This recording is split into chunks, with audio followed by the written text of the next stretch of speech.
한 여성이 고급 외제차를 타고 남자친구와 드라이브에 나섭니다.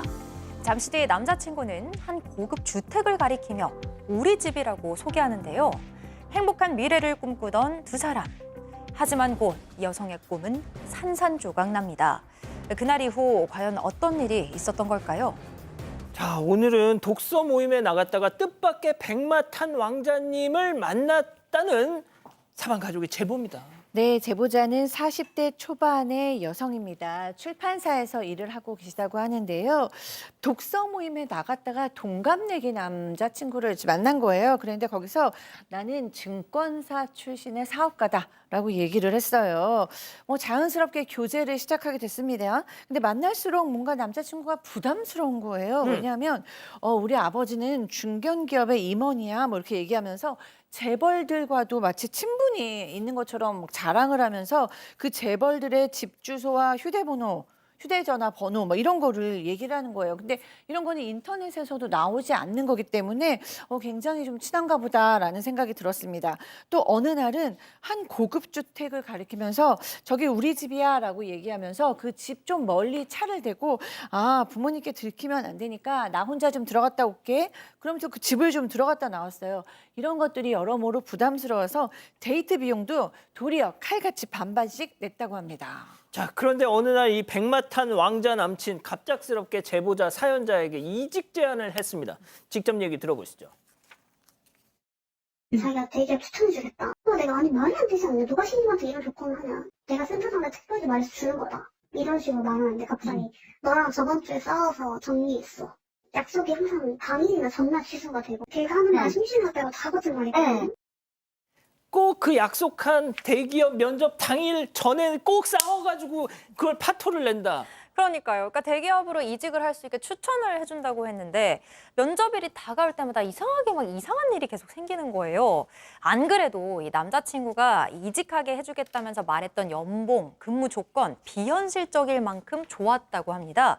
그래서 제보자가 반신반의했대요. 근데 남자친구가 이게 나야. 나니까 가능한 거야. 라면서 자신만만한 태도를 보이는 겁니다. 그래서 뭔가 이게 진짠가 싶으면서도 면접 준비를 한 거죠. 근데 면접일이 다가올 때마다 어떤 일이 생겨서 취소가 됐습니다. 평소에 안 그러던 남자친구가 괜한 시비를 걸어서 싸움을 만들더니 너한테 화나서 면접 취소시켰다. 이렇게 통보를 하고 그 이후에는 또 대신 다른 회사 알아보겠다 이런 식으로 막 변수가 계속 생겼다고 합니다. 선수네. 이상하죠. 예. 우연의 일치가 계속되는 경우는 없습니다. 그래서 남자친구가 알려준 주소로 찾아가 보니까 업체가 없습니다. 다른 업체가 있었고요. 역시나. 이 대기업에 전화를 해보니까 뭐예요? 그런 사람 모릅니다. 말도 안 된다는 답변이 돌아와서 남자친구한테 얘기를 하니까 또 이런 얘기를 했대요. 그 고위 임원들하고 뒷거래이기 때문에 감춘 거야. 그러면서 근로계약서를 보여줬다고 해요. 자기가 작성했던 거. 뭔가 이상하죠. 다 이상한데 결국 경찰서에 제보자가 찾아가서 조금 이상하다 얘기하니까 그래서 혹시 금전은 손해본 적이 있나요? 물어보니까 그게 없다. 없다면 사기죄나 고소는 어렵다라고 답변이 돌아왔다고 합니다. 도대체 뭐 하는 놈이었습니까? 네, 한 재력가의 개인 운전기사였습니다. 이 파견업체에게 확인을 받은 건데요. 물어봤더니 뭐 개인정보라서 자세히 말씀드릴 수는 없습니다만 그냥 운전기사입니다. 네, 그러니까 재력가도 아니고 그리고 또 재벌가도 아니었던 거죠. 마치 전청조 사건이 떠오르기도 하는데 그냥 운전기사였거든요. 그런데 이 운전기사 운전을 하면서 뒤에서 하는 내용들을 들을 수가 있잖아요. 그러다 보니 귀동냥으로 들은 재벌가 이야기를 마치 자기 일처럼 떠들고 다닌 거였고요. 이 차 역시 자기 차가 당연히 아니었고 또 이거 고급 주택 근처에서 이거 우리 집이다라고 했던 거 집 역시 들어간 거. 당연히 자기 집 아니죠. 그냥 다른 사람 집에서 그냥 연기를 했던 겁니다. 아이고 이거 딱 걸렸네 이거 어떡해. 완전 사기꾼이죠. 이 제보자가 남자친구에게 욕설과 함께 이제 다신 연락하지 말라면서 관계를 정리를 했는데요. 근데 이 사기꾼 남자친구 결국 돈 때문에 나를 만났던 거냐라면서 황당한 말을 하고요. 제보자의 휴대전화를 빼앗고서는 헤어지자고 말하면 그러니까 헤어지자는 말을 취소하면 내가 돌려주겠다 이런 협박까지 했습니다. 그 이후로도 매일 제보자 집 앞에 찾아와서 오늘도 기다리고 있다 이런 메시지 남기고 제보자 앞으로 온 택배와 우편물을 마음대로 열어보기까지 했습니다. 무서웠던 제보자 결국 부모님 댁으로 거처를 옮겼고요. 현재 스토킹과 협박 등의 혐의로 전 남자친구를 고소한 상태입니다. 자, 그럼 제보자 얘기 이어서 들어보시죠.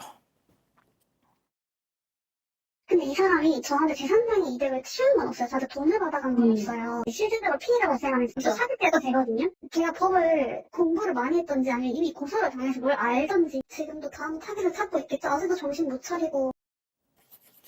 자, 뭐 과거가 있었겠죠. 그렇죠.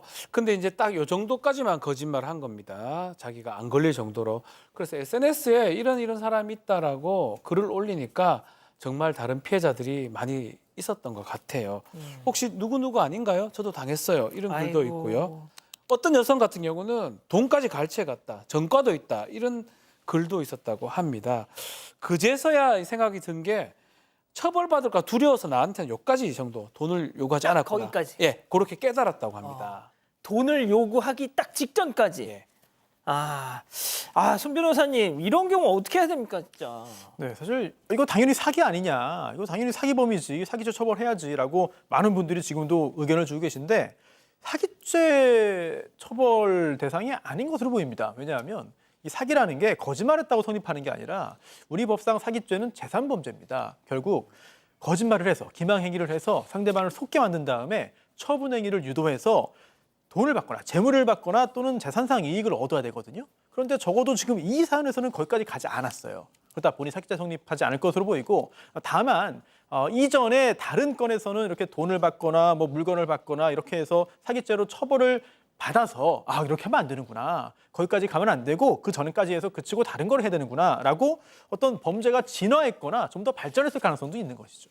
자, 교수님, 진짜 이렇게 참 엉뚱한 데만 머리 쓰는 인간들이 있습니다. 네, 그러니까요. 이 사람은 정말로 열등감이 깊고 결핍도 큰 것 같아요. 그러니까 권력이나 부에 대한 동경도 너무 큰데 본인은 이제 노력으로 그것을 얻으려는 노력은 하지 않는 거죠. 그러니까 인정은 받고 싶고, 그리고 또 이제 이렇게 좀 화려한 연애도 하고 싶고 자기의 어떤 부나 이런 걸 거짓으로라도 과시를 하고 싶었던 것 같아요. 근데 단순히 속인 거에 또 끝난 게 아니라 이 여성에게 뭐 다른 데 취직을 시켜주겠다 뭐 이런 식으로 가스라이팅을 해서 또 통제까지 하려고 하잖아요. 이런 피해자가 더 이상 나오지 않았으면 좋겠습니다. 뭐 박 변호사님 첨언하실 게 있으신가요? 그래요. 이런 사람은 좀 처음부터 좀 이렇게 허세 부리는 거잖아요. 그런 얘기를 하는 사람들은 저는 처음부터 좀 주의를 했었으면 하는 이런 아쉬움도 조금은 있습니다. 하긴 진짜 뭐 그런 재력가들 혹은 뭐 기업의 고위 임원들 절대 자랑 안 합니다. 진짜 모를 거예요. 그러면 알게 되면 그때 순간부터 이상한 거예요. 그렇군요.